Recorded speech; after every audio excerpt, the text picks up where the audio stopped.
It is Monday night, September 9, 2024 at 6:04.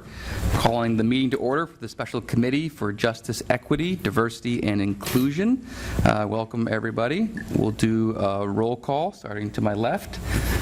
Tanisha Taylor, present. Nicole Morton, present. Mike Hallward, present. Yolanda Lawler here. David Wales, present.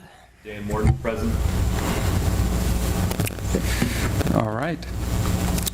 It says here swearing in of new members, but I think that might be a carryover from previous. Yeah, we could take that off the agenda next time. Okay. All right, first things, we got to do an approval of August minutes. Do we have a motion for that? Did those, I don't know that those came out. I believe that the email that went out from Crooked Council, Shannon Collins, actually had the Environmental Commission minutes attached. So we'll get you the right minutes for the next meeting. Okay. So we'll carry over that agenda item. Our apologies. Okay. Carry over approval of August into October.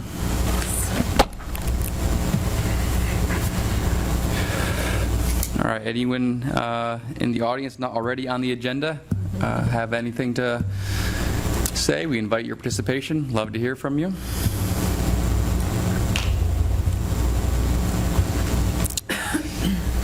Going once, twice, and three times. All right. We're going to skip down to agenda item number 9 to discuss the Safety Forces Open House. Then we have gentlemen here, officers, to share. Thank you. Thank you. Good evening, everyone. Good evening. Don't really have a particular script to go off, just a couple things that we wanted to talk about. But before I get started, I want to introduce Officer Yamil Encarnacion. We all affectionately call him E. He's our canine handler. E, how long now? You been? 11 years. So I canine handler now. But 14 with the... 14 with the Central Police Department. Yeah, so Emil's interested in getting involved with the committee, and I think it'd be a great asset for us. So he wanted to attend tonight and kind of introduce himself and just show his face to all you. So a couple things we wanted to talk about. We touched on it the last meeting. I think I was at the last meeting. You guys might have had an emergency meeting. I'm not sure. But anyways, the last meeting I was at, we talked about a couple things. And one of the things that came up was our open house that we have in October, our annual Safety Forces open house, that we were going to provide a table for Jedi. You guys could use it for recruitment purposes. Still can. We've got a table earmarked for you. One of the things we had talked about as well, I believe one of the questions that came up from Ms. Morton was if we have any type of a mentorship program. And at first I said no, but then when I thought about it, a couple seconds later I answered with, we actually do have what I consider a mentorship program, and that would be our Explorer post. I kind of gave you guys a little brief history of Exploring is governed through the Boy Scouts, and it's open to young men and women from 14 through age of 21, and it's basically for those who have an interest in law enforcement. We've had a post for years and years and years. COVID kind of put the brakes on everything, and it hasn't really come back. So what we did was about a month or so ago, myself and Sergeant Beata, who was the previous administrator of the Explorer program, we invited the woman out from the Boy Scouts who's in charge of Exploring, and talked to her about what we need to get the post back up and running. It's pretty simple. We're putting some things in place. I've got several people that have offered to volunteer to either be administrators or instructors, advisors, I should say, or instructors. One particular officer is volunteered to run it, which is great. We're also in talks with... We're looking to open it up. So the fire department has an Explorer program for fire, and that's through Twinsburg and Macedonia.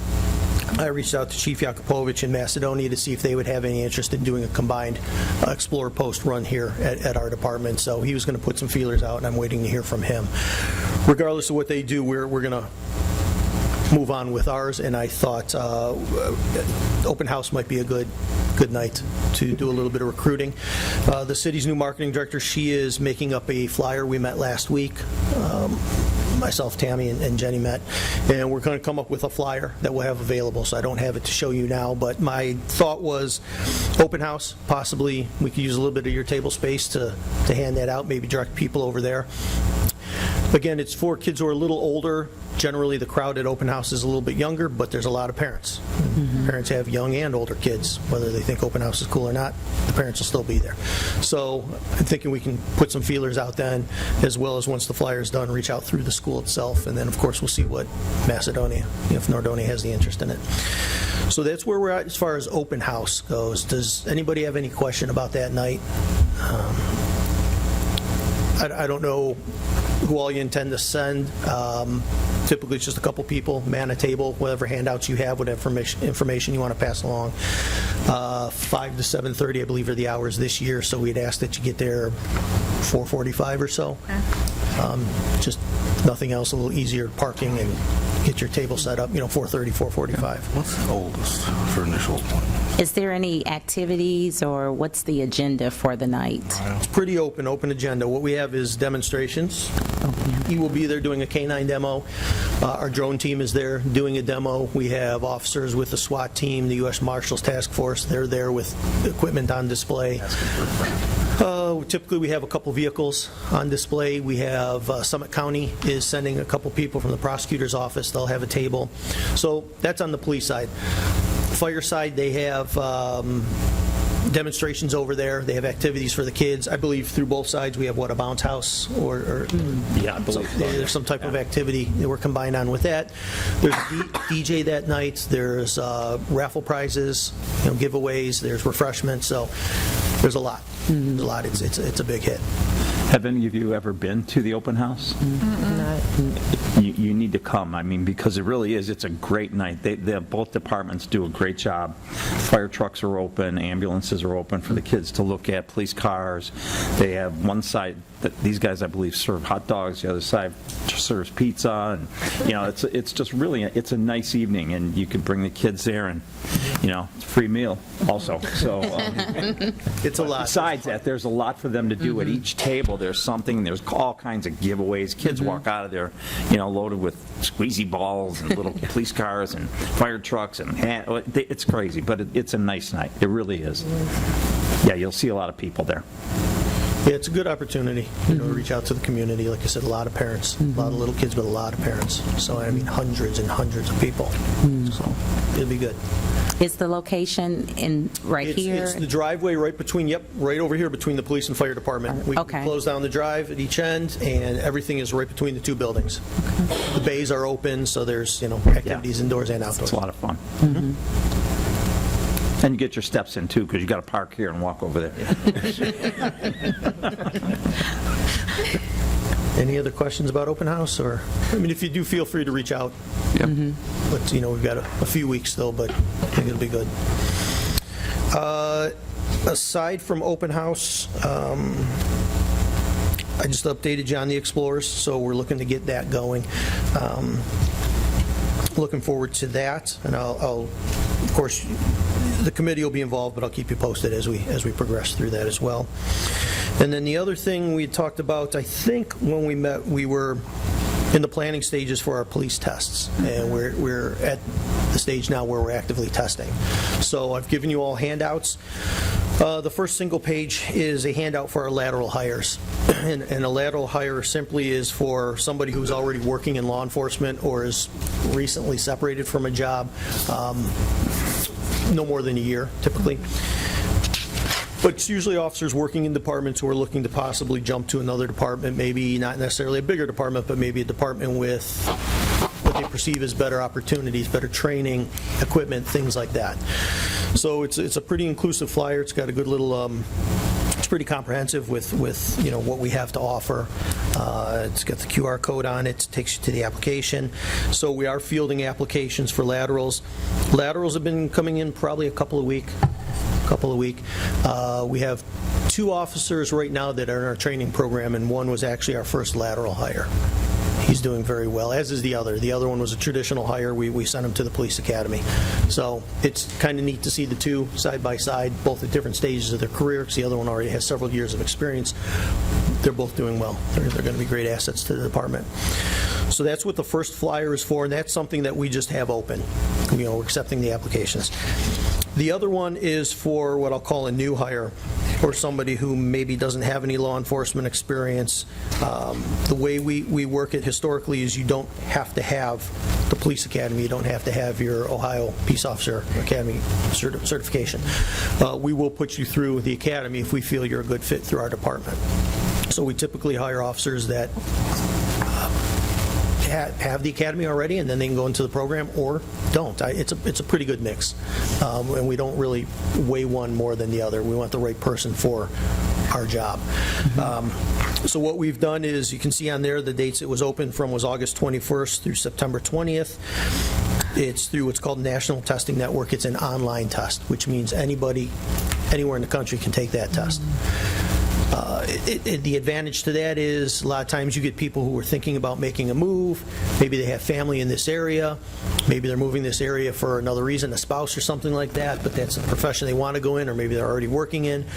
So you go to NTN's website. Again, it's a very comprehensive website. It lists every state and who's giving the tests, what departments. So one nice thing about NTN is they may not necessarily be looking for Twinsburg. Maybe they're looking at a city that's nearby that they heard was testing, but they see Twinsburg's testing. They can click on us as well. One test, one score, goes to all the agencies that they click on.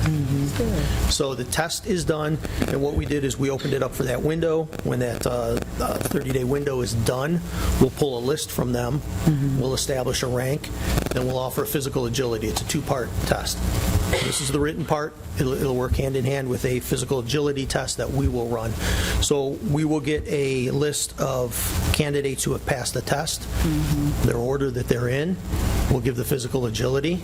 Once they pass the physical agility, they can move on. They have to pass both. And that's how we'll proceed on that list. The nice thing with NTN is we have a contract with them where we can test year-round. So let's say we run through this list, and months from now, we're still looking for, that one or two more officer that we still need. We can do this again through NTN. It's covered under our contract, one fee. So it's pretty beneficial. A lot of departments have been going to NTN. We've tried both historically. We've used NTN in the past with success. The last test we gave, we tried doing it ourselves. We hired an agency to come in, give the old-fashioned written test. We scored it and moved on. Mixed bag of results. Turnout was pretty low with that one. So we're back at NTN because a lot of the agencies around us have had good success with it. So I give you guys these. We can get you electronic copies if you'd like. If there's anybody you know who may be interested, or you have an idea who might be a good fit, or if there's anywhere, get creative, if there's anywhere that you can think of to post this. I would say maybe coordinate it with Ms. Kalal. But we can certainly get you the electronic version, and you could send that out as well. So, appreciate any help in that department. We're trying to reach everybody, men, women, race, religion, it doesn't matter, but we're trying to, we only have so many avenues that we advertise in. So if any of you know of anywhere that you think that might be beneficial, please reach out and, like you said, let Tammy know or somebody know. We'll make sure that we get it out there to them. Yeah, so we can get it out to as many people as possible. How many officers are you down, or how many do you need? We're looking to hire 5. 5, okay. And we've been sharing these on social media, so you can reshare them from our social media sites. And you had mentioned about the academy. I'm trying to make sure I heard you. You said some individuals may go to the academy and some don't. If they have it already, then they don't need to. Yeah. A lot of people who are taking tests are either working in law enforcement or recent graduates of the academy, about to graduate the academy, things like that. Okay. Then again, there's some people who are interested in the career but aren't enrolled in the academy or haven't signed up for one yet. And that's the case. We will sponsor them and send them through. Okay. Where is the academy? I've never known. Yeah. I say the academy, however, there's multiple academies. The last officer we sent was through the Highway Patrol. Okay. Went to the academy down there. It's Mr. Wells, it's all a matter of timing. It depends on who's offering an academy. There's Tri-C does an academy. Kent State just opened a facility up on Enterprise surprise. Oh, They're okay. going to have their first academy class, I think, beginning in November, so that's going to be a huge asset for us. Oh, yeah. They've always had one, but typically was out on their main campus. Now they're going to be out here. So Kent has one. I believe Cleveland Heights still does. gonna be some There's a fun. couple of the trade schools that do. Yeah, Polaris has one. So there's a few academies, and they all run at different times during the year. So the answer to your question is, where is the academy? It's whoever's running one. Okay, when all right. we need to send somebody. And it's basically the same curriculum? Yes. Is it a set It's curriculum by the state-mandated. state? Okay. Yes. Okay. State mandated, and then there's a state exam they have to pass, so Oh, it's a excellent. standardized test. Okay, Yes. okay, good. Yes. And then after they become OPATA certified, when they become officers with us, our department provides additional training and field training. Right, right. They get their certification, however, they still have to go through our training, and that's a lengthy process. That's an extensive process, isn't it? Excellent. Any more questions? Andrew? I think each of us are pretty new to the JEDI committee. Historically, how has the police department and JEDI kind of worked together? What have been things that have been good? What are things that you've seen? I got on board a little late with Okay. with the first group, and I got on board just because I wanted to see what's going on. We had a couple officers that were coming to the meetings. However, they were younger officers, and I felt maybe I could bring a little perspective, somebody who's been here a little longer. I am very, very, very proud of the fact that I think one of the items the JEDI committee wanted to check into, they wanted to make sure that we had certain policies in place. They wanted to make sure we were following correct procedures. You know, there was a lot going on in the world at that time, not that there isn't now. There was a lot going on at that time. There was a lot of hot button topics like body cameras, things like that. Yeah. And I think the committee had every intention of ensuring that we had, and if we didn't, you know, they wanted to have a hand in implementing it. And honestly, I think they were really taken aback by what we offered, because every single policy or procedure they asked for, we had, and it's something we had in place. You know, when they started talking to us about body cams, we had them in place for probably the better part of 10 years. And then when we explained to them what our body cameras do, they were, you know, really shockingly surprised. Yeah. So initially, the committee was very curious about our policies, practices, things like that. Once we addressed all that, they moved on to some other things. My perspective is there wasn't as much police involvement. My perspective, they kind of got, once they moved off of the topic of policing, I think they kind of lost their way. You know, I think I mentioned at the last meeting, I kind of stopped coming towards the end because it didn't seem like they had a common goal. And great people, great intentions, but it just seems like there were a couple different goals in play, and no common goal, no common message. And I know that's something we talked about extensively in our last meeting. So historically, what has our role been? We've been a presence. Yeah. We answered a lot of questions they had up front, and I'm happy to answer any questions this committee may have regarding our policies and procedures. You know, they were curious about, again, I don't want to repeat myself, but certain policies and practices we had. We provided those policies, we came to the meetings, answered their questions. And again, I'm more than happy to do that for anything this group may have as well. But it seemed like once that was done, that was the extent of our involvement. Okay. So I think this can be a little bit more of a partnership for, you know, interacting with the community, Yeah. policing the community, recruiting, you know, officers. So that's. You have an open house too. Right, In conjunction with JEDI, he had an open right, house. yeah. At the presentation, we Yes. talked about that, the presentation that Yeah, they put on. Yeah, I think we had touched on that. We put together something, and it didn't really get much traction. No. Well, and I mean, being out, yeah, I was there. Yeah, you were one of like When they four came people. from the public. Yes.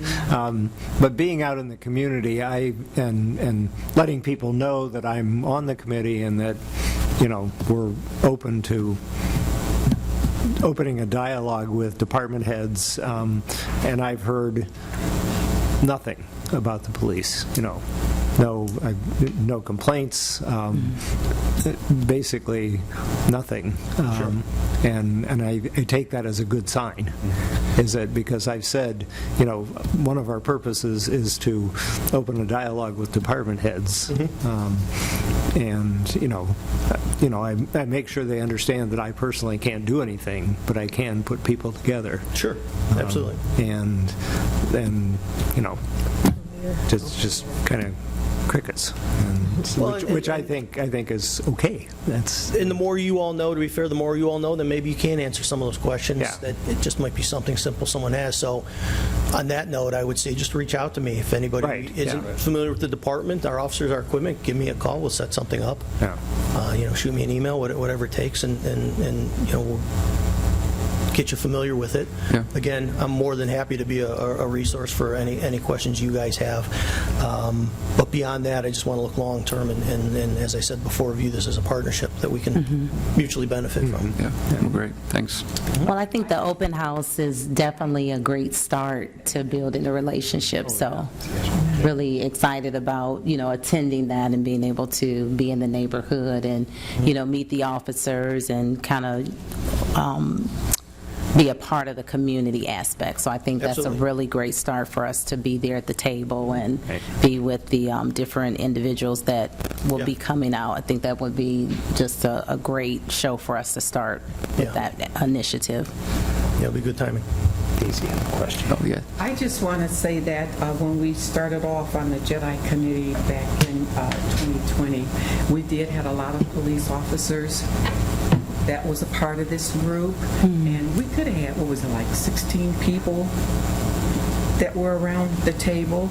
And one thing I could say, I was so grateful that the police officers, I think it was 4 of them, they came and they helped us out tremendously, and they worked with us and added to this committee, and I kind of missed them. But you're taking their place, and I would love to see more officers like you come and Sure. give presentations and just be a part of this committee and help us out, because we do need your kind of help. You're out in the public.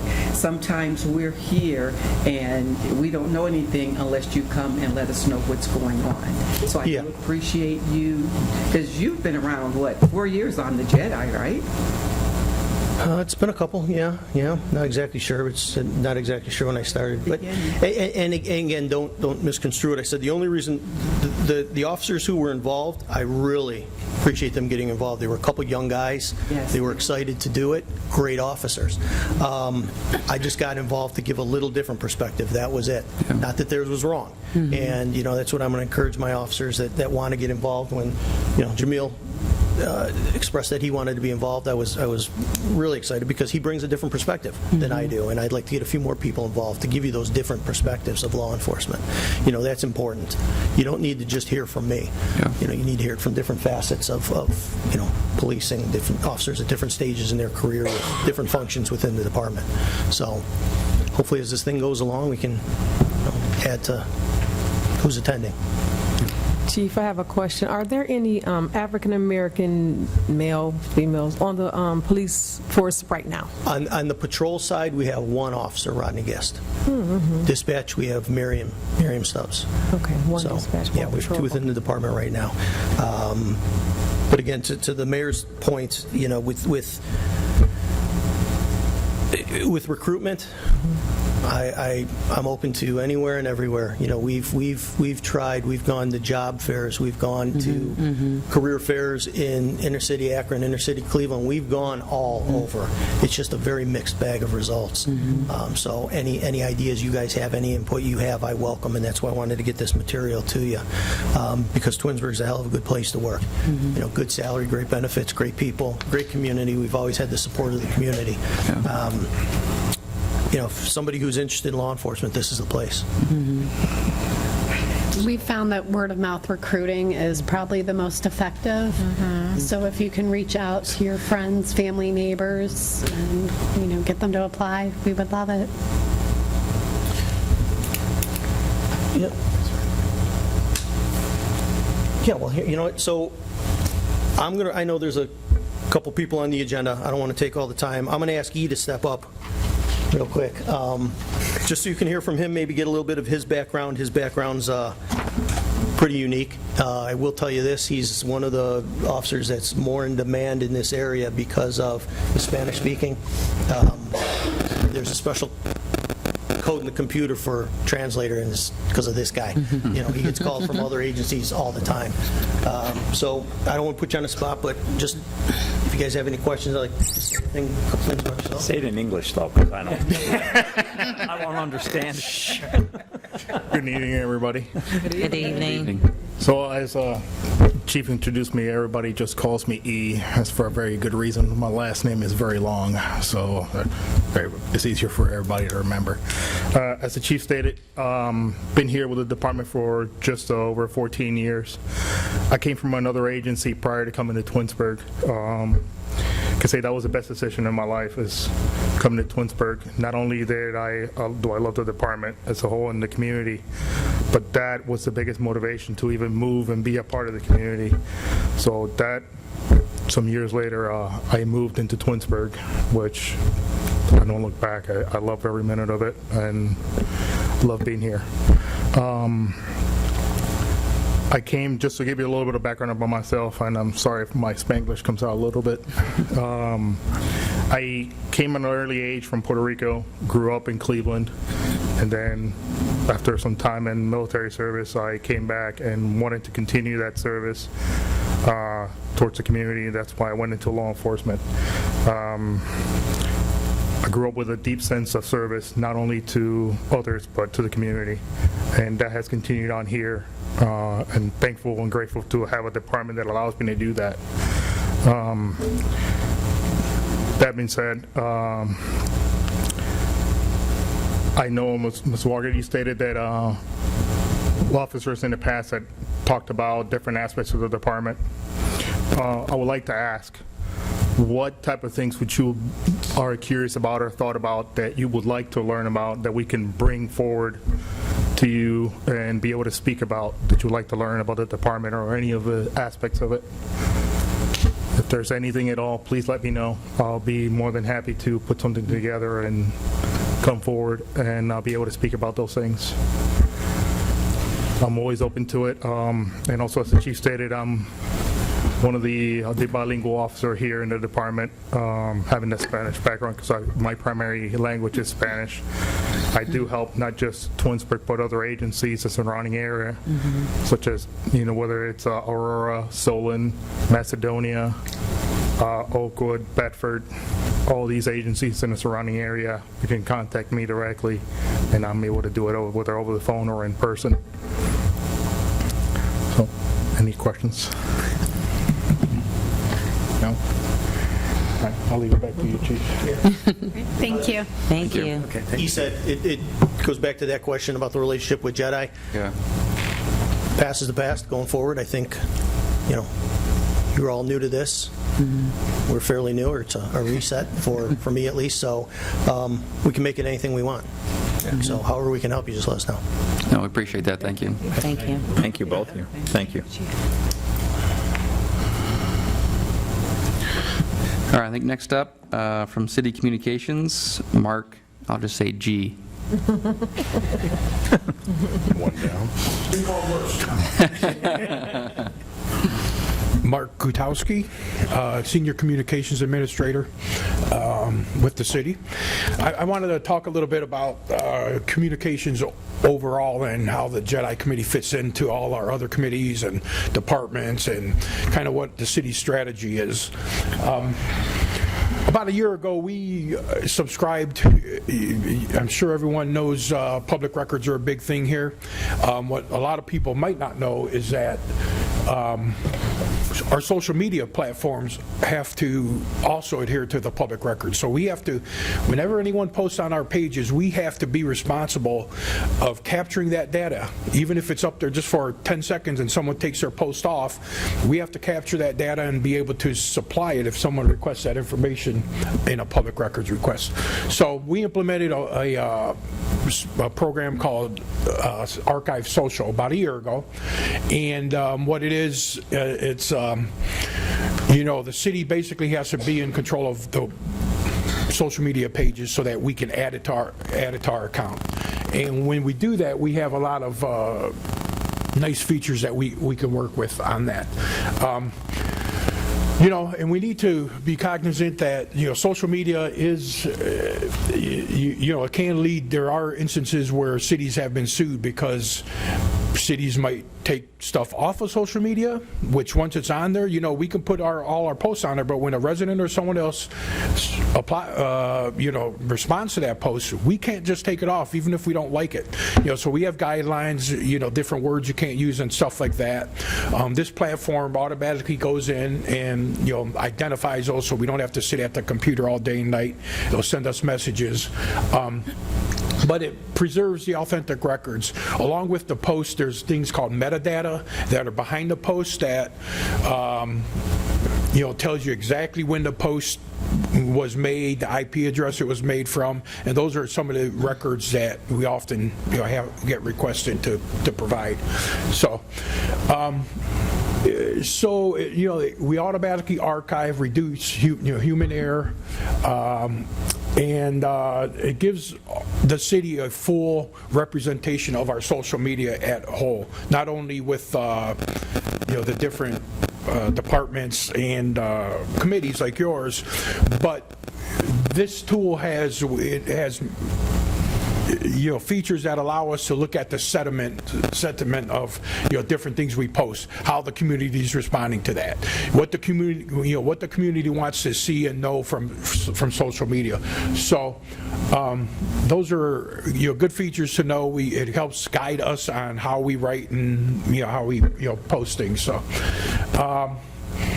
and again, we have the ability to, like I said, there's keywords we have in the system so that if someone uses a keyword, it's not a nice word, it'll put that post on hold until we can go out there and approve it. Digital signatures, so people don't realize if they create a fake account on Facebook and post something, it can be found out who they are. So these are things we're adhering to, and it's real-time monitoring. Like I said, if someone makes a post, seconds later takes it down, we have it captured already. We're talking about this because your committees were in the process. I think we're talking to Nicole about getting your Facebook account onto our platform.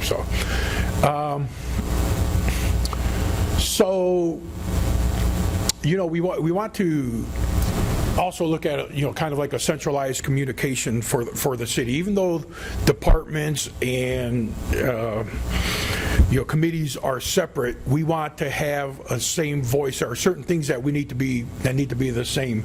About a dozen years or so ago, the federal government passed the Plain Language Act, which pertained to all, really the federal level and then the state, and their hope is to trickle that down to local government. And we're not mandated to do that, but we are pushing to meet those requirements. And the Plain Language Act just we want to write at a level that most of the people out there can read and understand and comprehend, using shorter sentences, easy words, not anything too complicated. So what we want to do is, in a second I'm going to talk about all the other resources available to you guys in terms of our marketing capabilities, and kind of bring you into the fold. So some of the items in our toolbox, we have an e-newsletter that we put out about twice a month. That varies a little bit. We have two websites, mytwinsburg.com, which is the general website that the city has, and then we created about 2 or so years ago, Together Twinsburg, which we like to highlight all of our big projects, things that can't be described in a single post on social media. We want to create a project on this website so that when any questions come up, hey, when's Glenwood Drive going to open back up? We've heard that a few times, but it gives us the opportunity also, that platform, to communicate with our residents. There are tools built into that brings them into the fold, brings them the ability to ask questions, and gives us the ability to go out and do online polls and stuff like that we can do for the committee here. Printed newsletter, the mayor and I worked on this for quite a long time, after we lost the bulletin. There's a lot of people that don't have access to online, and they don't want access, and I'm sure they're much happier for that, really. Right. So our goal is we're going to roll out, I think October is going to be the first one, and do a quarterly newsletter. It's going to be 4-page, not going to be real big at first. So we'll have limited space there, but we will have a section in the back for all the key events of the city, meetings and whatnot, and so we'll be able to highlight some of your activity there. And then the goal is, in a year, we'll revisit that and see how it's received, and hopefully get out, maybe do it, every other, increase it to 8 times, or, whatever. So that's something we're looking at. Now, the social media posts, obviously, we're currently looking at our social media policy overall. I mean, in the beginning, when Facebook first started, every department seemed to create a page, and it was totally unattained. We couldn't sustain them at all. You had posts that were 3 years old on there. So we've asked these departments, listen, you're not using that. We need to close that account. Some cases, we don't even know who started the account, and we can't close it. So, but we want to rein that in, and kind of all the information that we send out from the city, we want to have a home for it, either on mytwinsburg.com or Together Twinsburg. When we put a post out there, we want it to refer to a link on the website. We want that to be the home base, because when it sits on social media and Facebook, we lose control over it.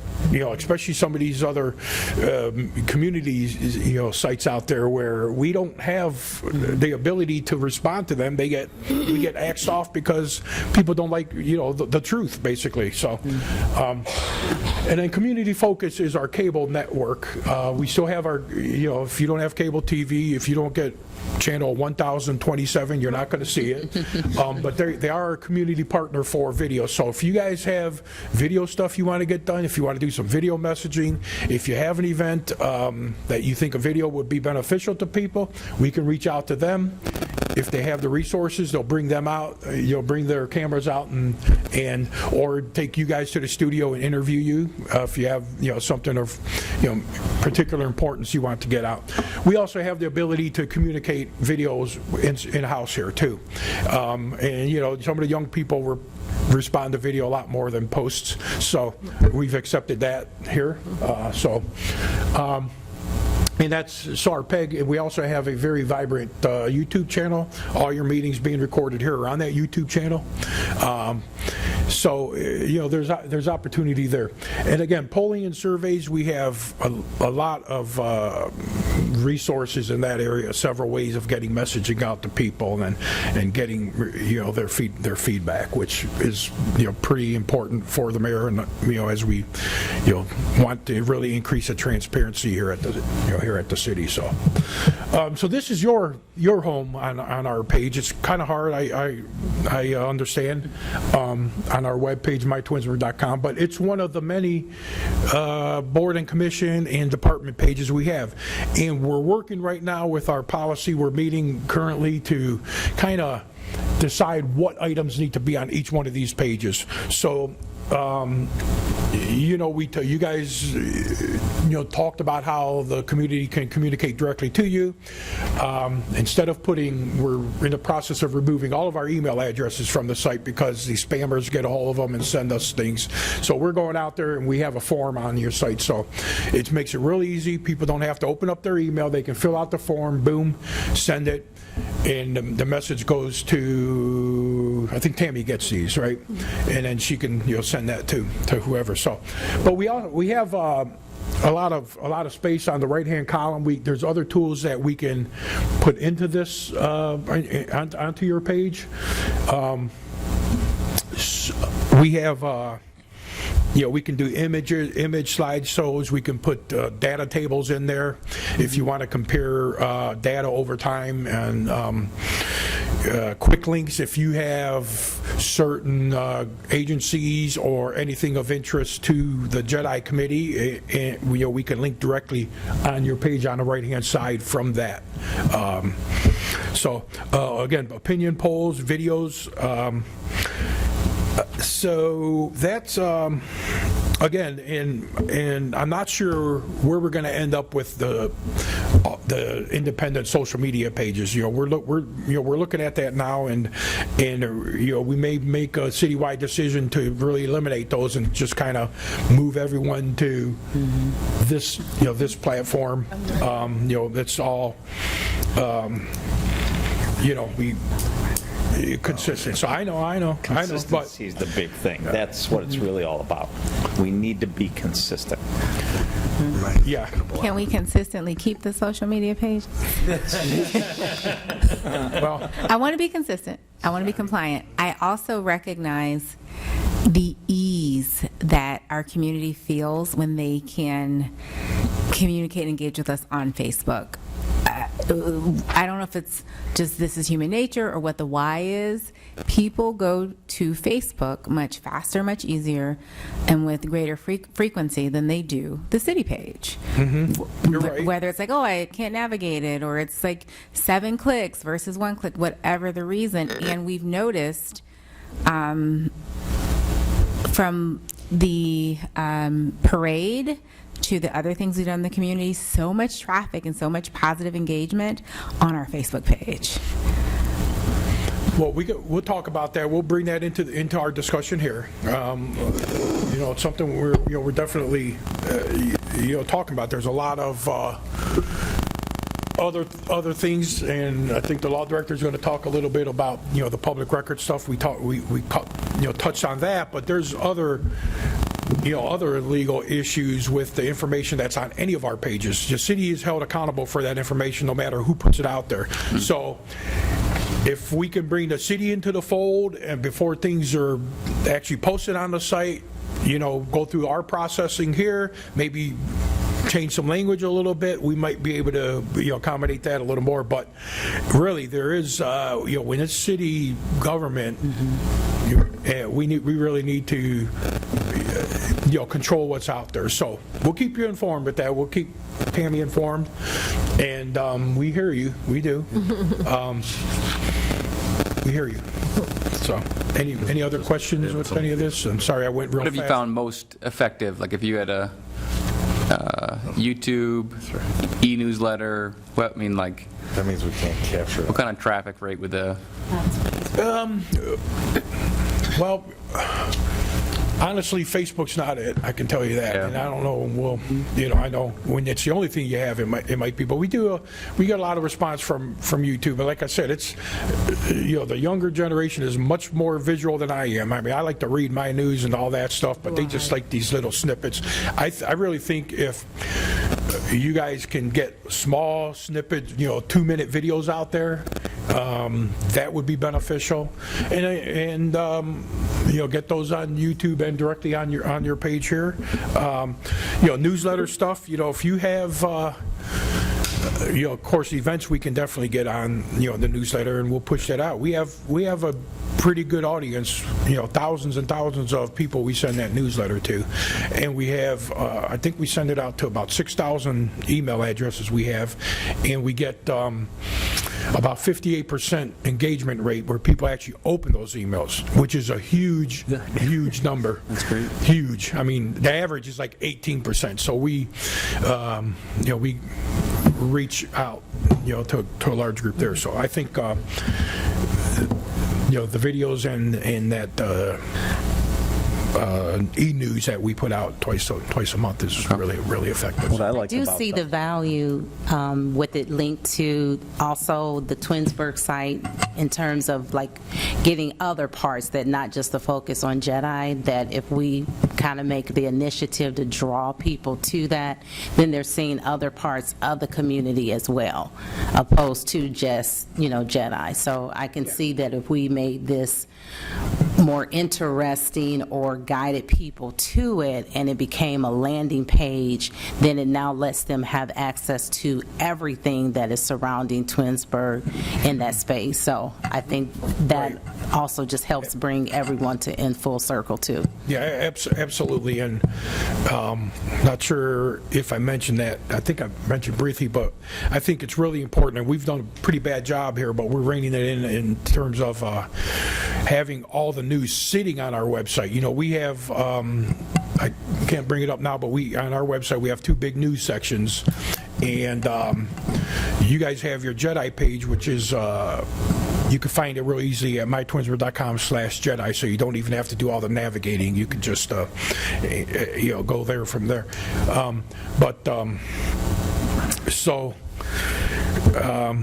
Again, the importance of having all the information on our website, originating from the website, and if we do post on social media, we post a link back to the website for the communication. Like I said, we need to, so, we'll look, so maybe, between, the city getting our eyes on the content and ultimately putting it on a website and getting it distributed from there, that might be an option to keeping your page, active. And then of course, we have to be concerned about the monitoring of it and how that gets, done. So Sounds great.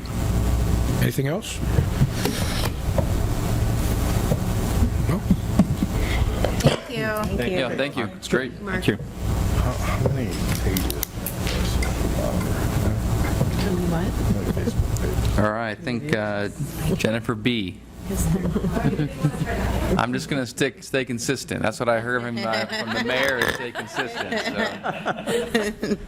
They got your message. I have a quick question. Consistency. Sorry, can I ask Mark a quick question real quick related to this talk? How many privately managed Facebook pages can Archive Social capture? Yeah.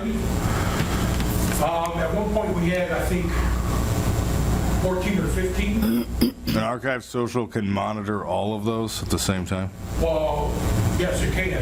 Okay. It costs more money, obviously, to do that. But we have it down, I think we have it down to about 5 or 6 right now. And some of them will be up there forever because the person who started it doesn't work here anymore. And we can't get hold of them because they own the account. Facebook's weird. They started under their personal account. We can't even get access. Gotcha. All right. Sorry for interrupting. Great. I needed to know that. Keep interrupting, it's all right. You want to go? I mean, I can always think of questions. Yes, I know. All right, I'll be really fast, I promise. So all of The you, last 2 guys said. That's why they wanted to go first, I know. Yeah, they make me go last. Mine's going to be the shortest, I think. So there's light at the end of the tunnel. Don't believe them. listen, we sit in staff meeting with you. It's not the shortest. So Tammy asked that I be here tonight to just kind of go over the events that we have coming up for the year, and then just kind of shed a little bit of light onto what we're planning for 2025. I know that the Jedi Committee has been really interested in being part of those events, and then also looking into how you can create other events and have more things come out of the committee. So on the list there, you've got September 19th is our Fun Fitness and Wellness event. That is going to be at the Fitness Center from 2 to 7 on the 19th. That is a free event. They're going to offer tours of the facility, games, food trucks, a lot of activities to just give people awareness of what the Fitness Center offers. The next one is the October 19th Fall Fest. We've had that now. This will be the 4th year that we've done that. And that is at Glen Chamberlain. I would love to have Jedi Committee be part of that. We can give you a table. You can offer games. You can hand out candy to the kids. If you want to be part of that, just let me know, and we'll get you set up with that. Some of our events are going to be conducive to having table space, and some are just going to be conducive to volunteers. Our events do not happen without volunteers. We don't have a staff big enough to put these events on for the community, so volunteers are always welcome. So we have the Turkey Trot on the 9th, and then December 7th we have Winter Wonderland, which will be at the Square, and then December 30th is Light the Night, and that is the Hanukkah event. So if you're interested in helping us with any of those, please reach out to Ms. Kalale, and she'll get you in touch with me. And then for 2025, early first quarter, we're going to be doing a dive-in movie again. We will be doing our arts festival, and then we will hold our spring events in the second quarter. Second, third, and fourth quarter, we will be adding items like Juneteenth, a diversity day, and then other regular activities as far as Rock the Park and things like that. But we're starting to introduce, maybe we're doing a daddy-daughter dance or a mommy and me class and things like that. So we're looking to advance into some different programming as we go through the year. Jen, I believe you had sent an email with some options of what the Jedi Committee could be involved with at the Fall Festival. If you could go over those options, please. I did. So we do have an arts and crafts tent where everybody gets to decorate a pumpkin. We're looking for volunteers for that. And we were wondering if the Jedi Committee would like to be a part of that. Or like I said, you can have your own tent area. You can offer some games. You can hand out candy to the kids or, host a costume contest. There's a lot of ideas that you can become involved in that event. And we get about 1,500 to 2,000 at that event. We have vehicles. They'll tour some police vehicles, some fire vehicles, service, things like that. We don't have a DJ this year, but we've got some other carnivals, games, and things going on. Okay. Okay, cool. Thank you. Okay. I'm sorry, Jen. For the Fall Fest, when is I know we don't meet again until October 7th. When do we need to let you know by? Like, what's the day that we need to communicate? If you could let me know by October 1st. Okay. Just so I can plan on you, that would be great. Okay, thank you. Any other questions? You'd mentioned, this is a ways from now, but a Diversity Day / Juneteenth, was that kind of a... There's going to be 2 separate days. We're looking Separate for a days? Diversity Day and Juneteenth as 2 separate events. Okay. I don't know when in the year that they're going to fall, but we are looking at those. Okay. Is the Diversity Day, is this a newer event? It is a brand-new event, as well as Juneteenth. So Okay. Juneteenth, the department has not had a Juneteenth event Okay. before. We did celebrate it this year with summer camp, and that Okay. went over really, really well, so we're hoping to expand on that program. Okay. Historically, has there been, talks or what have you seen for like MLK Day in that time frame, Black History Month? Is that within the Parks and Rec area? Is that... We haven't drilled down into those specifically, Okay. but we certainly could look at events like that. Okay, all right. And I think, Mike, like the Diversity Day, that's similar to what we have been talking about. Yes. So I think partnering on that would be a great asset. Yes. Okay. That's cool. Anything else? Thank you. Thank you. Matt V, just to keep it consistent.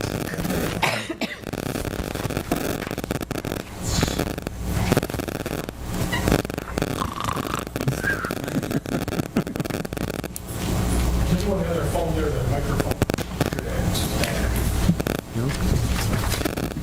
Where we were going, I thought I was coming on. We were not going to be You here. and me both. This is the longest part of the presentation. Passing out the papers. Yeah, that's it. I'm done. Thank you very much. Okay. There you go. Thanks, man. You got to take notes?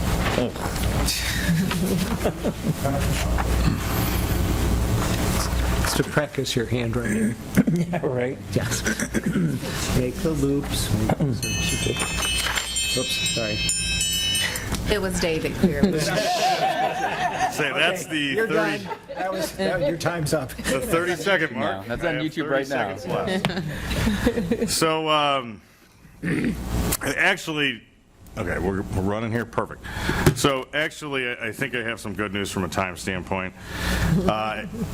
Jen had made a joke about how I can sometimes be known to talk a little bit more than the audience maybe appreciates. So I decided to put my thoughts onto these 2 pieces of paper. So I'm going to try to track this pretty well, and then we have the slides and all that. So first off, I want to tie back into what Mark was talking about because I think there's some really good stuff there about the social media archiving.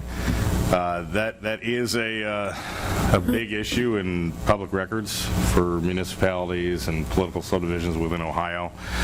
A lot of the conversation I've seen as of late is centered around even whether or not to even allow commenting on posts because of some of the public records tracking and archiving and production later on that can emerge from that. And then Mark and Tammy, I believe, have mentioned this stuff in the past. I mean, also you have to tie that in with social media policies. So, what are the use policies that you have with the city?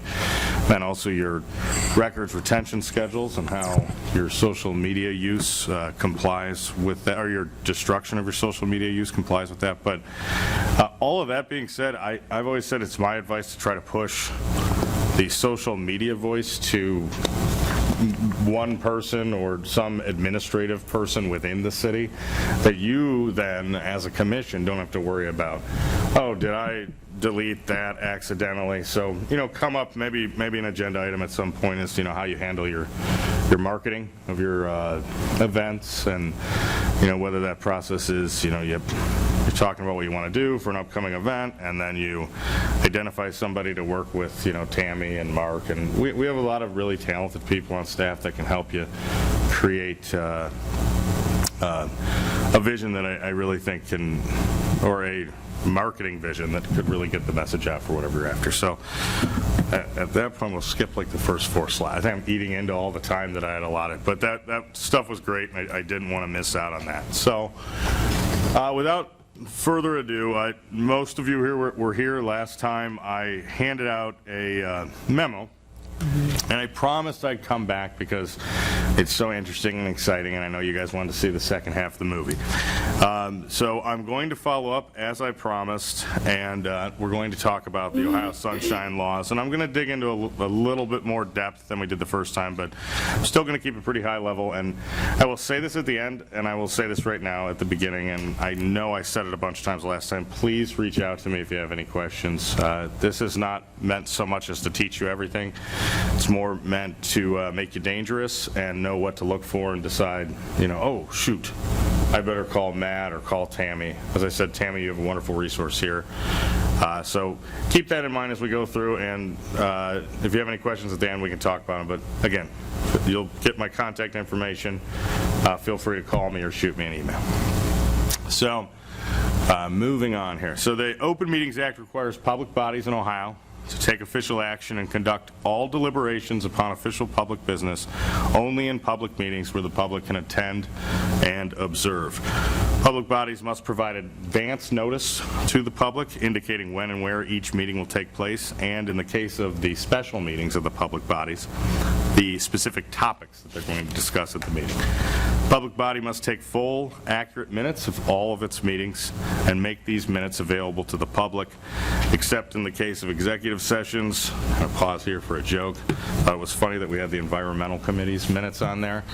Please only vote on the minutes that relate to your body. It's pretty obvious, but, don't let anyone trick you on that front. So, definitionally I have a speak- question about that. Whoa. Yes. Okay. This came up in the ARB meeting the other day. Yes. If one is absent, should one abstain from voting? Ooh, I love this one. Yeah. So, okay. I'm going to ask you what your opinion on this one is. So I have seen case law that suggests that the body itself, it's a continuing body. So in the sense that you wouldn't say an entire city council just disappeared, right? And they all quit, resigned on one day after the meeting happened, and then they can't approve the minutes, all the individuals that come back to replace them.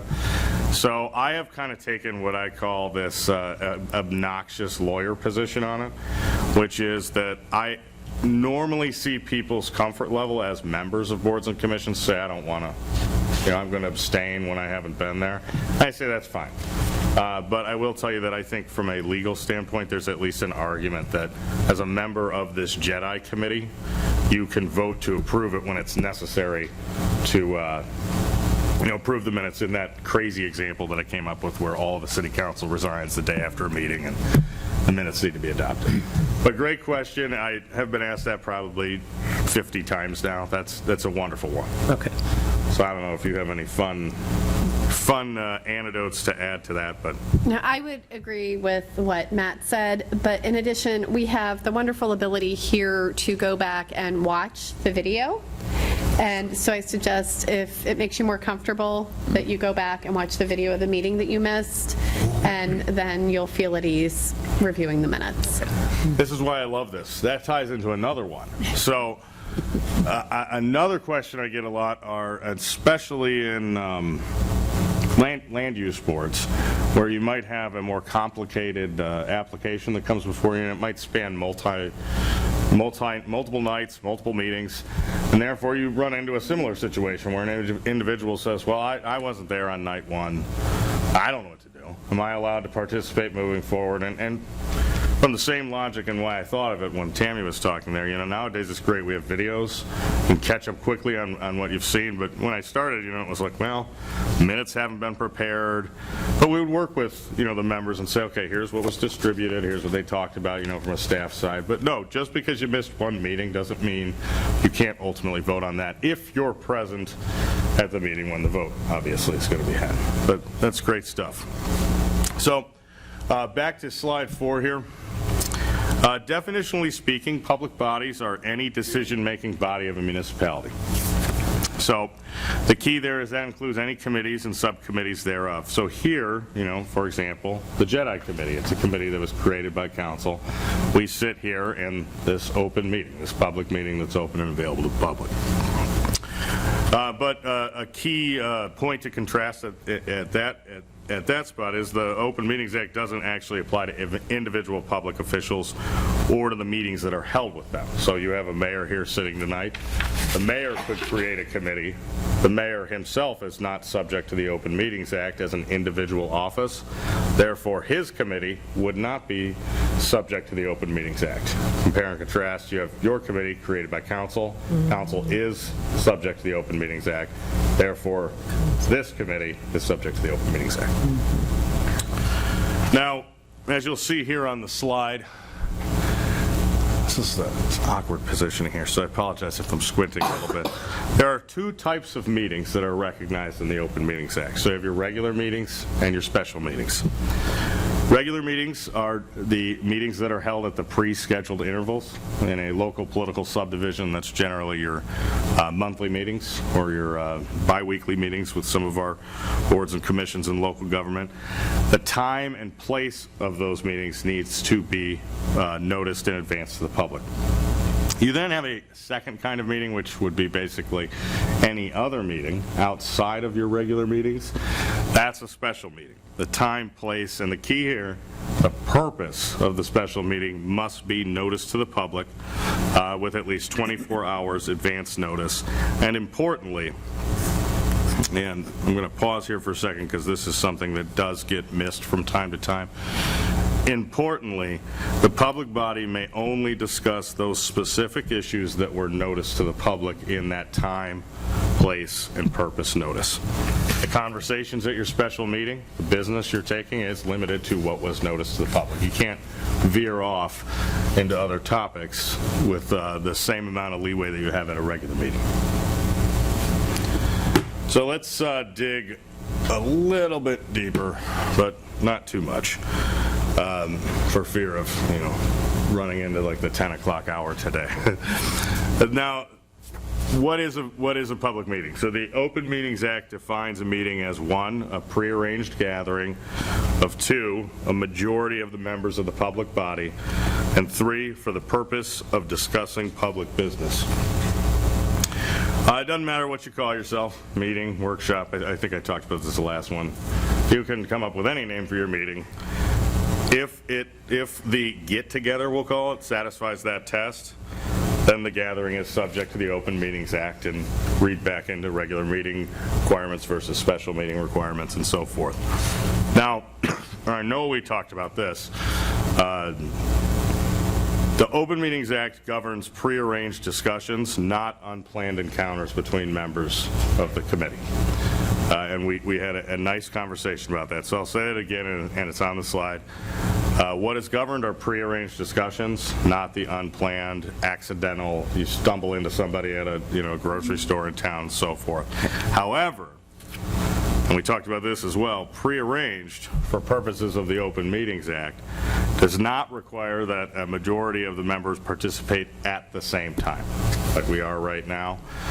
For example, and this will sound familiar, a series of emails exchanged among a majority of the board or commission members could constitute a prearranged gathering. In other words, and I know I said this, so I apologize for saying it again, but it happens. It definitely happens more often than not. If you receive an email that your entire board or commission's copied on, please do not reply all. Send back an email to Tammy or a individual staff member at the city if you need any clarification, or if you need any more information supplied to the board. That's a way that we can handle that. Moving on. A member of a public body must attend in person, like we are tonight, to count for purposes of the quorum, for us to conduct business, and also to vote.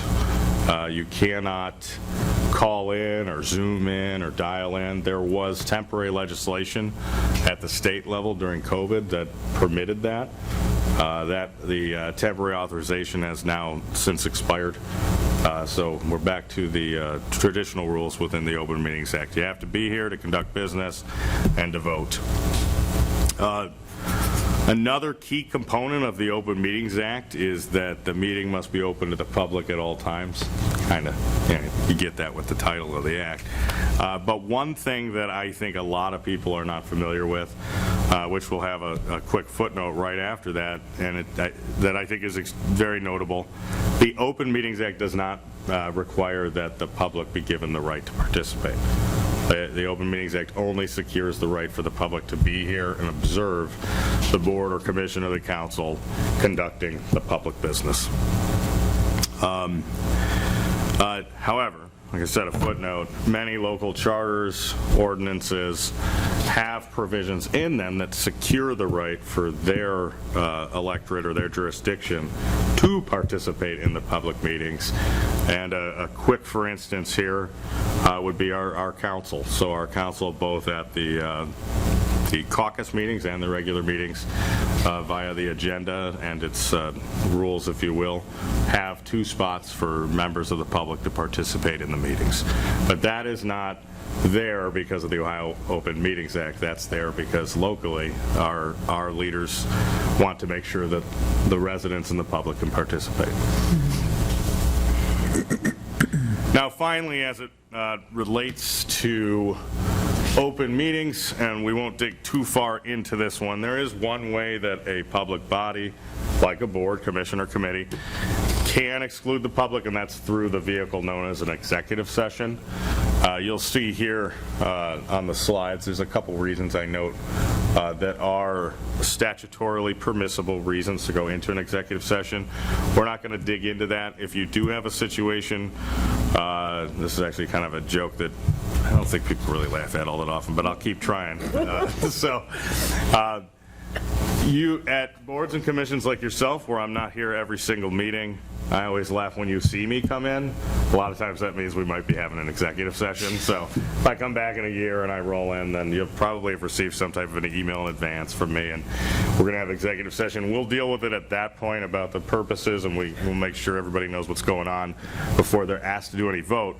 But the key for your purposes, I would say right now, is that keep in mind that there are statutorily defined reasons to go into executive session. Those are the only reasons you can go into this private session. And most importantly, the vote to enter the executive session and when you return must be done in an open meeting. So you can't just have a standalone executive session. You'd have to call a special meeting with the purpose. Remember, we talked time, place, purpose, spelled out on that special meeting's agenda. You have to call the meeting to order in open session, and you'd go back into a room or you'd dismiss individuals from your chamber, depending, I've seen it done both ways in municipalities.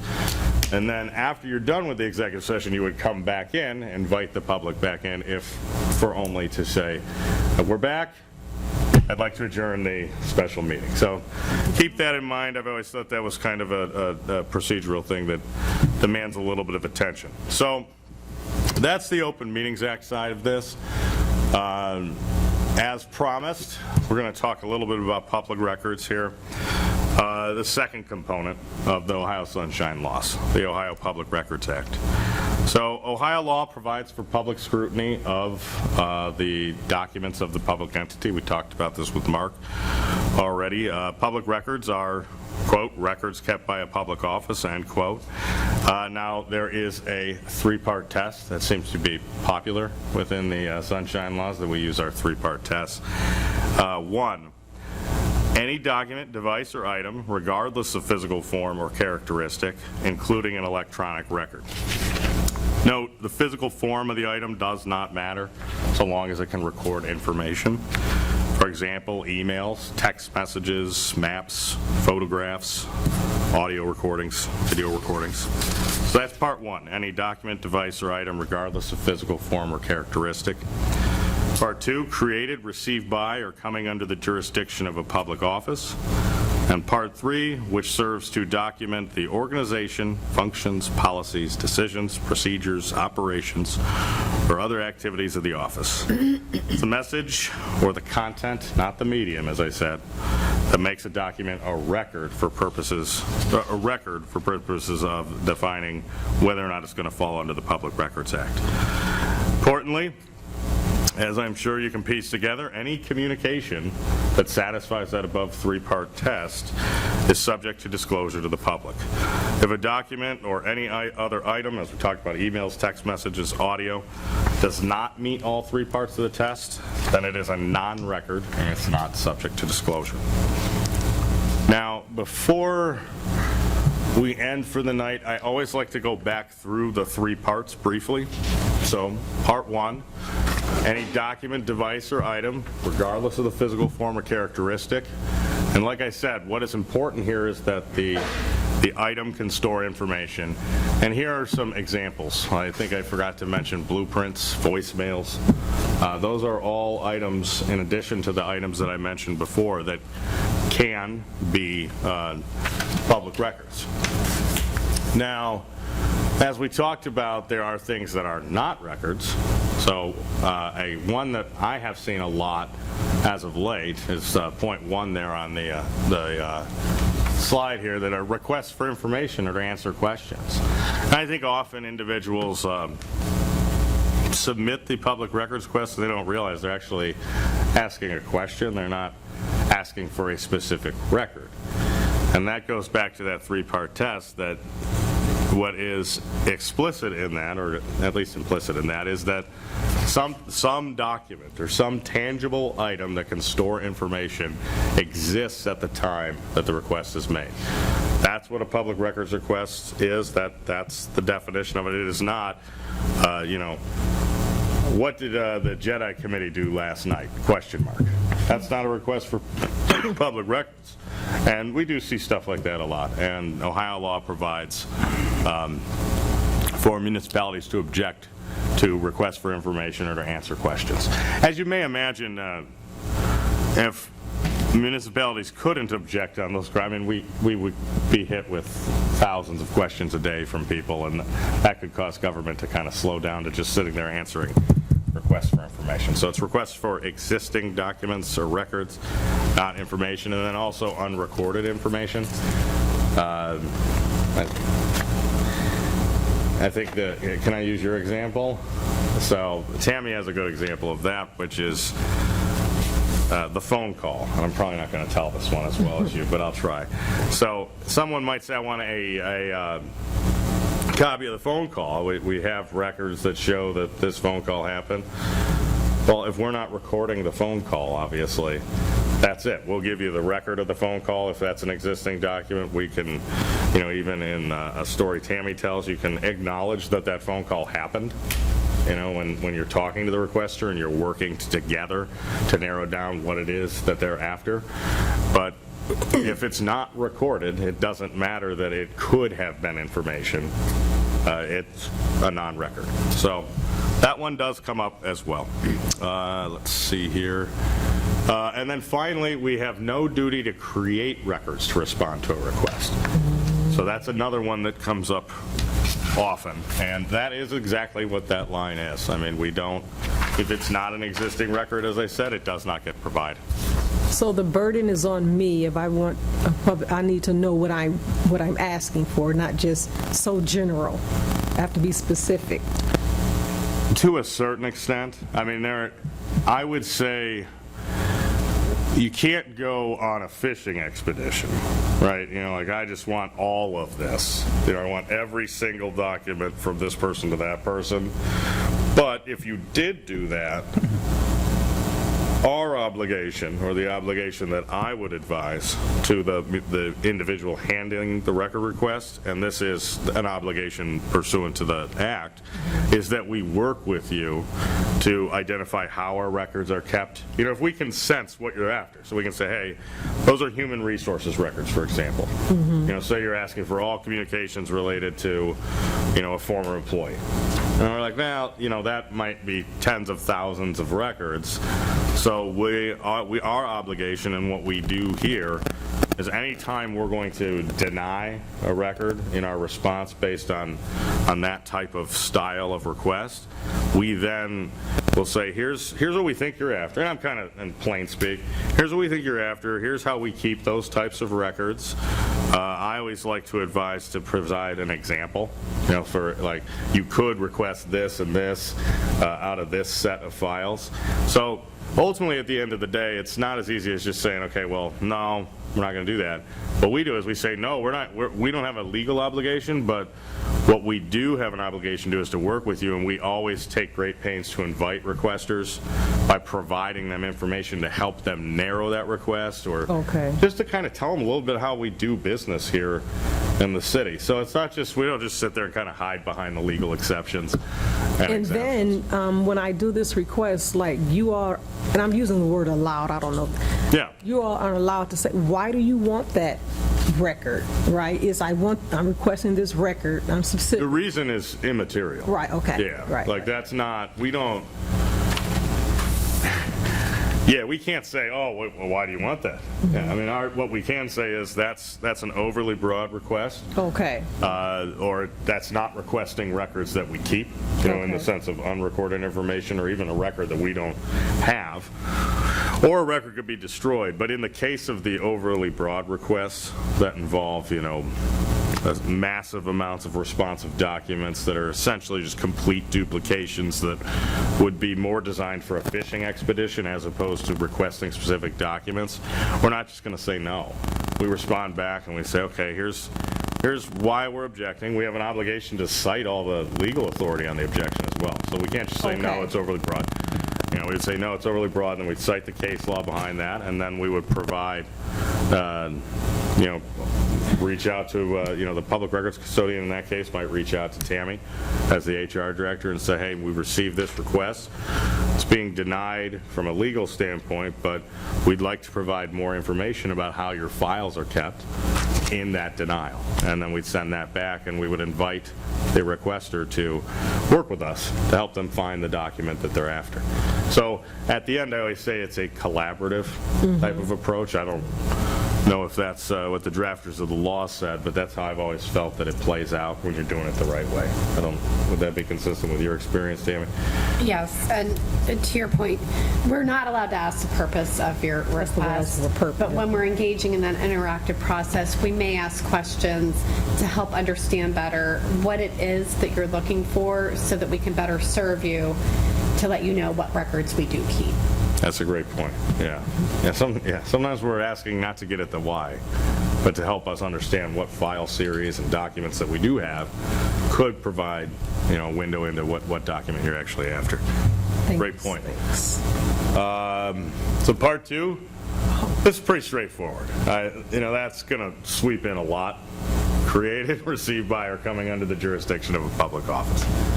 And then finally, the part three of the three-part test, which, in my opinion, requires or generally will require the most careful consideration, which serves to document the organization, functions, policies, decisions, procedures, operations, or other activities of the office. I smile when I read that list of actions, because I wonder how many lawyers sat down to come up with, let's list everything that we can get to make sure that the test is really sweeping in the appropriate documents. Here, review the content of the message to determine whether or not that third prong, AKA whether or not the document satisfies the organization, functions, policies, decisions, procedures, operations, or other activities of the office. Finally, let's see, give me 1 second.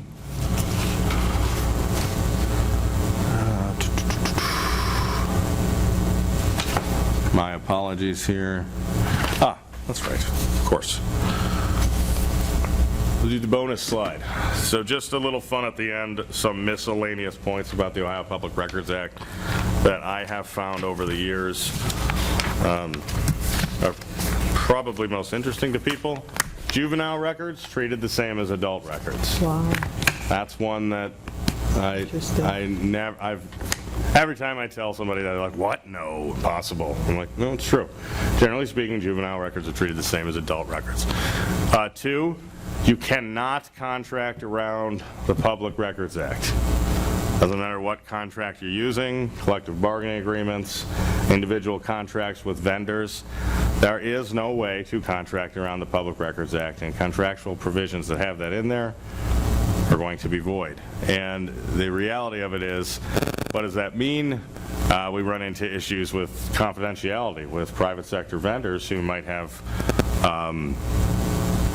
just kind of wide, blanket confidentiality provisions, and we always have to go back and forth and make sure that those are excluded, and that confidential information in that example would not include information that's subject to release under the Public Records Act. And then finally, I get this one a lot. I am making my FOIA request. We don't deny it based on it being a FOIA request, but FOIA, the Federal Public Records Act, does not apply to Ohio political subdivisions. You'd be using the act we just talked about, the Ohio Public Records Act, and the rules associated therefore for any public records request that you make. Let's see, is this working? Maybe? Okay. So we could, and it is fun to me and some of the other public records nerds out there, we could spend like a whole night talking about it. I will go back, as I said at the beginning. If you have any questions, give me a call. I also like to end this portion with just some of my tips. Do what you want with them. And I really think we talked a little bit about this at the last session, but create an email folder, within your email. We do so much communication via email, as we all know. Create a Twinsburg Jedi email folder. Just direct everything automatically there if you can. Keep it there, don't delete it. Or create a separate email address, or if you get an email address from a municipality or any political subdivision that you may volunteer to work for. If they offer that, take advantage of it and just do all of your business on that as opposed to your personal email address, because should we get a request that is valid, think about all the stuff we just talked about, and it involves Jedi, just because you made the communication on a private personal email server is not going to mean that we don't seek to track it down and provide it. I'm going to call you and we're going to talk through like, oh, this is the request that was made. Can you search your Gmail, your Yahoo, your Hotmail, if you tell me that you've used that in the past, for your Twinsburg Jedi business. So, like I said, either push it directly to a folder or avail yourself of a new email address that you just kind of leave and don't touch other than for Twinsburg Jedi business. And then again, about the services I offer to our illustrious crew of volunteers. When or if you decide that you no longer are going to be participating in local government, feel free to give me a call. We can talk about what stuff you might want to save or things you want to kick over to the city to hold for you, so you're not always just wondering, every couple of years, oh, wait, did I accidentally delete that email, and what is the impact of that? Give me a call when you're done. We'll talk through how we can get the documents back over here, the ones that need to be saved, and then you can just move on with your life. Finally, this time for real, if you are interested in all of this, one of the great things we have in Ohio that I use all the time is the Ohio Attorney General's Office provides and updates, I think it's annually, what they call the Yellow Book, and it is a deep dive into these two topics, the Sunshine Laws, so the Open Meetings Act and the Public Records Act. If you'd like to, it's really easy to use, and it has a ton of case citations or annotations if you want to dig into some of the legal disputes that have emerged over the years on it. But just a great manual, and I would encourage anyone that if you have a question, take a look at that. Then you pick up the phone and call me, and we can talk public records or open meetings, and it's just going to make my afternoon. So at that wasn't too bad. Did all right. So I only strayed off a couple times. I don't know. Thanks for having me. I enjoy it. Thank you, man. Thanks, man.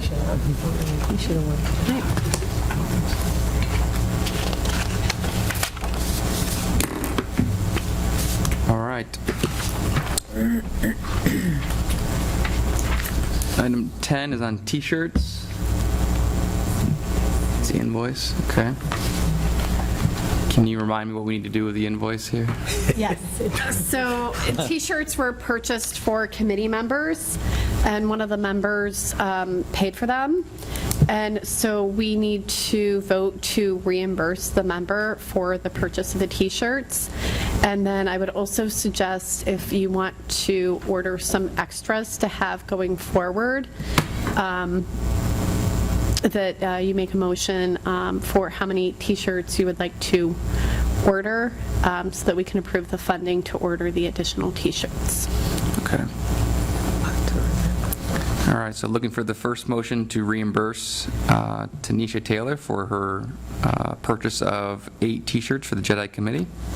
I move that we reimburse Tanisha for purchasing the T-shirts. It's the amount. Second. Of $102. Yes, that much. And I second. Second. All right, all in favor, say aye. Aye. Aye. Aye. Aye. All against, the same response. All right, the motion passes to reimburse Tanisha Taylor for $102 for the 8 T-shirts for the Jedi Committee. Do we have a second motion to order additional T-shirts for other members of the city or those who we decide? Second. Then you got to create a motion. You have to move first. I'm sorry. I suggest you make a motion for the approximate number of additional T-shirts you would like to order. So we're going to pre-order them, Tammy, or you're just going to set aside the funds? I suggest doing a pre-order. You'll have some new committee members. You could get some for example, the council people who attend the events for Jedi, or for, like, if you want to give some to, like, the officers who attend your events, for example. Yeah. I mean, the committee would determine who to give them to. Okay, so you'll take care of the sizing. I guess that's really what I'm asking, if we don't know. I would probably just order some large and extra large, unless there's a preference to order other sizes. Well, I know if we use the same company, their minimum order is 25. I think they just did that for us on the first round, so we would have to have at least 25 if we use that same company. Okay. So we probably don't want to do that. We can have So maybe not. Correct, yes. So we should use them if we can. But ordering Who did you 25, use? so we'll You want to make a probably... motion to order 25? No, I do not. So I'll make a motion that we order 25 shirts to be distributed throughout the city, whether it's our membership or others that are affiliated with Jedi. I second.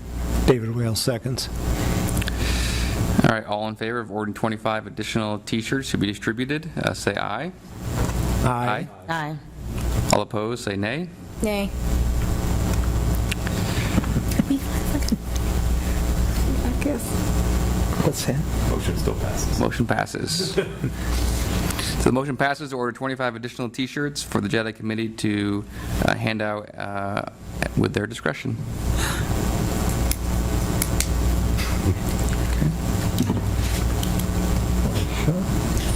Can you send me a picture of what you previously ordered? So that I can... Yeah, I can follow up? check to see if I have, yeah, I'll look at it and make I have a question. Does staff get T-shirts? Okay. Or Like they mentioned, council will get them. council? Okay. All right. All right, next item, 2025 meeting dates. Okay.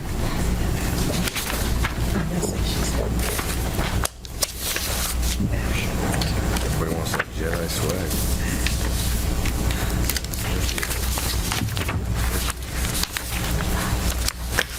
No, I'm saying you're going to eat it.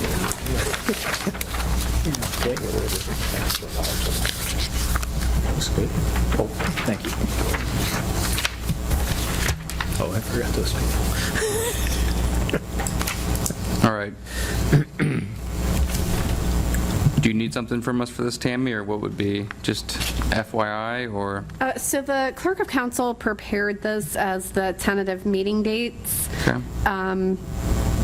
I guess the committee needs to look at it and see if these dates work for you. If there's any dates that don't work, you could vote to remove those or change those, or if you want to add any additional meetings at this time. But this is the proposed agenda for next year. Well, not agenda, the proposed meeting schedule for next year, Okay. 2025. Basically, it's just the second Tuesday of the month, or the second Monday of the month. Yeah, the second Monday of the month, except for July and August. Okay. Yeah.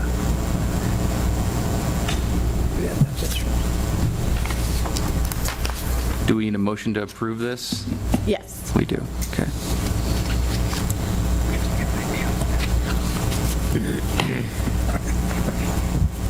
All right. I move that we approve the calendar for next year's meetings for 2025. I second. All right, all in favor of approving the 2025 Jedi Committee meetings, say aye. Aye. Aye. All opposed? All right, motion passes. Our calendars are booked.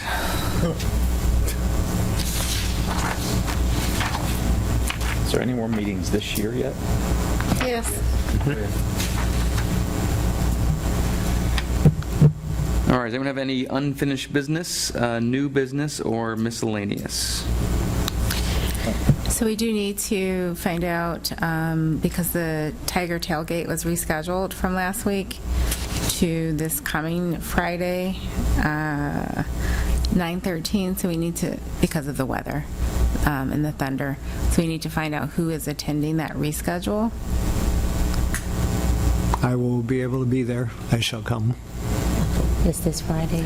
Yeah, it's still the same time, and there's still a table set aside for Jedi and a possible canopy, but it is a new date. It's 9/13 still. So we got David. Unless I'm the only one, and then... Yeah, I won't be able to be there. You're the only one, David. Is there something that we had planned to do, or? There was a game, yeah. I don't remember. I bought it on Amazon, okay? I explained how it worked, and then I forgot how it worked, but Okay. yeah. So if- there's a table, and then you just like run the game. Okay, if I'm the only one, then I'm not going to go. Okay. Yeah. All right, so then I will communicate that we are not able to make that rescheduled date. Okay, and then I think the other thing was Jennifer put together a beautiful list of options. We do already have, and we've already voted on, the Safety Forces Open House for Right. October, so we already knew earlier this year that we were going to attend that. But she did mention, and I think it stood out, that Fall Fest brings hundreds of families. Yes, and I think we should nail that down and go ahead and go. Yeah, that was actually on To the that. previous agenda. We waited until this meeting. To do that. Oh, was that on? Okay. Okay. So I believe there was two options that we were given, right? One was a pumpkin carving station, and then one would we have our own separate table. And it sounds have like maybe preferences, just volunteering, if we just wore our T-shirts and volunteered to help instead of being in charge of doing something that might be We wouldn't have to plan anything, we would just be helping hands there and do whatever Jennifer needs for us to do. That might be a good Sounds thing to good. do. I don't mean this to be a silly question. Can we wear our T-shirts, no problem? Just like, I believe so, yes. okay, all right. And then we can let her know that we'll be there. So do we need a motion? Do we need a motion to, Yeah. So Always. Is that the 18th or the 19th? It's the 19th. I motion that we attend the Fall Festival on October I think I 19th. got something on that day. Do we have a second? Second. all in favor of the Jedi Committee attending and serving at the October 19th Twinsburg Fall Festival, say aye. Aye. All opposed? All right. Would you like candy or anything to hand out at the event? I think if we just let Jen assign us things to do, I think, because it sounds like she needs volunteers more She than... does. Yeah, David said we're going as helping hands, so that's what we're going to do. Okay. I know she'll appreciate that. Will you communicate that, Tammy? I will. Thank you so much.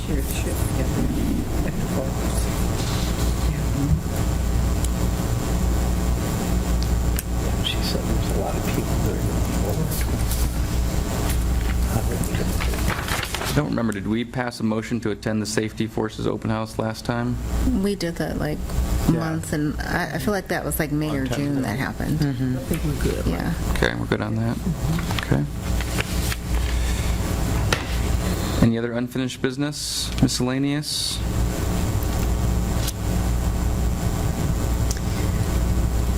I believe under new business, unfortunately, we have a resignation. Yes. Oh, yeah. Yes, but next month, I'm here next month. Oh, okay. Because I still believe in the 2-week notice, and since we meet every month, I said that to Sam. So I will be here next month, but then that'll be my last month. Okay. It's been great, and I'll see everyone in the community. I just moving forward with some Okay. other pursuits. Yeah. I'm sorry to see you go. Oh, thank you. And we need to think of people who can... We have E. He's writing it down right now. He's got to apply online.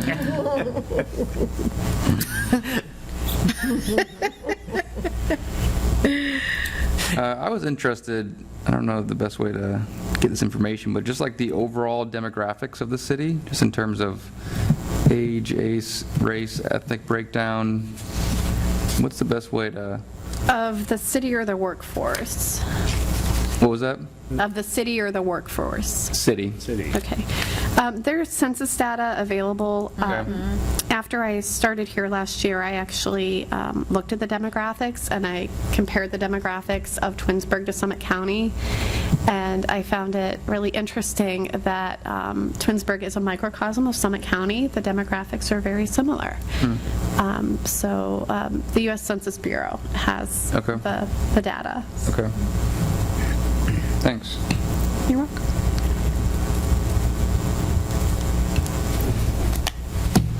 Have we thought of recruiting in the high school for a member of our committee to get youth?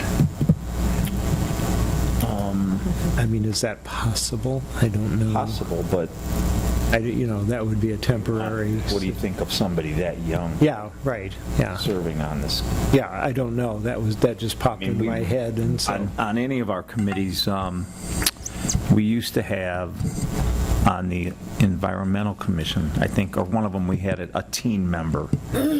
On the Parks and Rec, we had a teen member, but it never seemed to last very long. Right, yeah. Yeah, they're gonna... So, I mean, it's a thought. Yeah. But I'm just thinking of recruiting members. And I believe they have their own Jedi committee over there as well. Okay. So if anything, they may join their committee. But with the 2 openings, if anybody of you know of anybody that might be interested, please pass it along, because we are advertising already. Yeah. So. Yeah. All right. What's the best way to add agenda items for next month? You can email me. Email you, okay. All right. And thank you for sitting through all the presentations tonight. I know it was a long evening. Hopefully, Yeah, hope you got a you lot found of it good information from it. No, it was really good. It was very valuable. Does everyone have a copy of the strategic plan that was proposed, like 2 years ago, perhaps? I wonder if we would be able to look at that next month, just to see what the strategic plan has been, and then even for us to define as a committee. I appreciated Chief Mason's just encouragement, common goal, things that we're looking at that strategic document and saying, okay, out of that, that's what we want to be about in the next calendar year, whatever that looks like. I think that could be a beneficial thing for us to find some agreement there. Yolanda, do you have that electronically? Say that again. Do you have it electronically? Yes. Please send that. Are you just talking about the resolution that created? No. Or No, there's a strategic, Here it is. you have it there? Yeah. But they sent it. There's a Dropbox for Jedi, and I saved it to there so that you can access it anytime you need it. And also the legislation for the Jedi Committee is saved there. And the logo, I believe. Yeah. Now, how do we get to that Dropbox again? I'm used to. Did you send a link?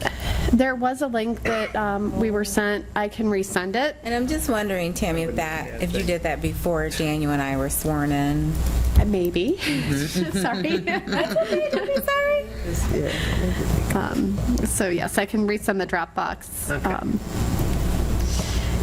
I think it's still somewhere. Yeah, I think next month could be some good discussion around just what we want to zero in on, so. And then for the Safety Forces open house, and I believe it was used at some other events as well, the Jedi Committee in the past has had a laptop that they showed slides about the committee members, or you could put like the mission statement for the Jedi Committee on that. If you want to send me slides, we can put that together for you.